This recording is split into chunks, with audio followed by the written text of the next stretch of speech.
एक बार की बात है, एक राजा था। वो राजा बहुत ही आलसी था और इसी वजह से उस राज्य के लोग जो थे वो अपने राजा से खुश नहीं थे, क्योंकि वो राजा अपने राज्य के बारे में सोचता ही नहीं था और ना ही अपने राज्य में अच्छे काम कर रहा था।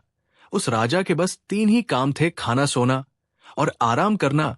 धीरे धीरे दरबार के सारे मंत्री भी इस बात से परेशान हो गए थे राजा की इस आदत की वजह से, और इसी आदत की वजह से राजा का वजन इतना बढ़ गया था कि उससे भी बेड पर से उठा नहीं जा रहा था। अब दुश्मन राज्य के लोग जो थे वो भी राजा का मजाक उड़ाने लगे थे। अब यही सोचते हुए एक दिन राजा को अपनी हालत देखकर शर्म आने लगी। उसने सोचा, ऐसे तो मैं बर्बाद हो जाऊंगा, मुझे अपने आप को फिर से फिट और एक्टिव बनाना पड़ेगा। उसने तुरंत पूरे राज्य में ये ऐलान करा दिया कि जो भी मुझे वापस पहले जैसा फिट और तंदुरुस्त कर देगा उसे मैं बहुत बड़ा इनाम दूंगा। तो अब उस राज्य के सारे वेद मिलकर कोशिश करने लगे। उन्होंने कई जड़ी बूटियां राजा को दी, लेकिन राजा पर उन जड़ी बूटियों का कोई असर नहीं हुआ, उल्टा उसका वजन कम होने की बजाय और बढ़ता जा रहा था।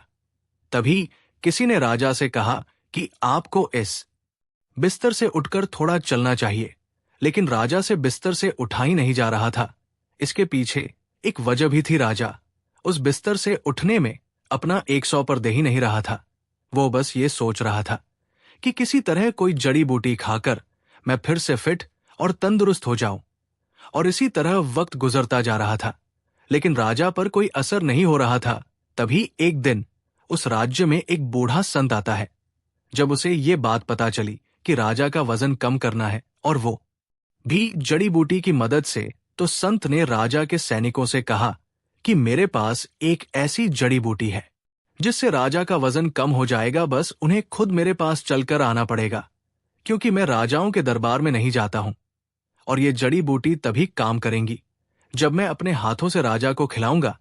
अब सैनिकों ने राजा को ये बात बताई तो राजा खुश हो गया कि कोई तो आया जो दावे के साथ ये कह रहा है कि मेरा वजन कम कर सकता है। राजा ने कहा, जल्दी उस बूढ़े संत को मेरे पास लेकर आओ। तभी सैनिकों ने कहा कि महाराज, वो संत राजाओं के दरबार में नहीं आते हैं, आपको खुद चलकर उनके पास जाना पड़ेगा। अब ये सुनते ही राजा भड़क गया और कहा कि ये क्या मजाक है, मैं तो उठ भी नहीं सकता हूं, फिर मैं चलकर उनके पास कैसे जाऊंगा। तभी मंत्री ने किसी तरह से राजा को समझाया और कहा, महाराज, ये आपके लिए आखिरी मौका है, कोशिश तो करिए। अब कई दिनों की कोशिश के बाद राजा ने खुद को बिस्तर से उठने के लिए मजबूर किया और सैनिकों की मदद से चलते हुए उस संत के घर की तरफ चल पड़ा। लेकिन उस संत के घर पर पहुंचने के बाद राजा को पता चलता है कि वो संत तो बाहर गया हुआ और राजा को वो जड़ी बूटी खाने के लिए कल आना पड़ेगा।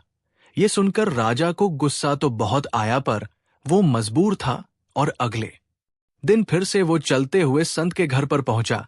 उस बूढ़े संत ने तुरंत राजा के लिए एक जड़ी बूटी तैयार की, अपने हाथ से उस पर कुछ मंत्र पढ़ते हुए राजा को खिला दिया और राजा से कहा कि आपको अगले 1 महीने तक ऐसे ही मेरे पास आना पड़ेगा। राजा ने मजबूरी में हामी भरी और वहां से चला गया। अभी सिलसिला पूरे 1 महीने तक चलता रहा और धीरे धीरे राजा ने यह महसूस किया कि उसका वजन अब कम होने लगा है, और उसने उस संत से पूछा कि इस जड़ी बूटी का नाम क्या है और ये कैसे बनती है। हमारे राज्य के जो वैद्य हैं उनको भी इसे बनाना सिखाइए। अब ये सुनने के बाद वो बूढ़ा संत कहता है, ये कोई जड़ी बूटी नहीं है, बल्कि ये तो साधा पानी है जो मैं आपको 1 महीने से दे रहा हूं। राजा ये सुनकर हैरान हो गया। तभी संत ने राजा से कहा कि आप मेरी किसी जड़ी बूटी से ठीक नहीं हुए हैं, बल्कि आप अपनी ही वजह से ठीक हुए हैं।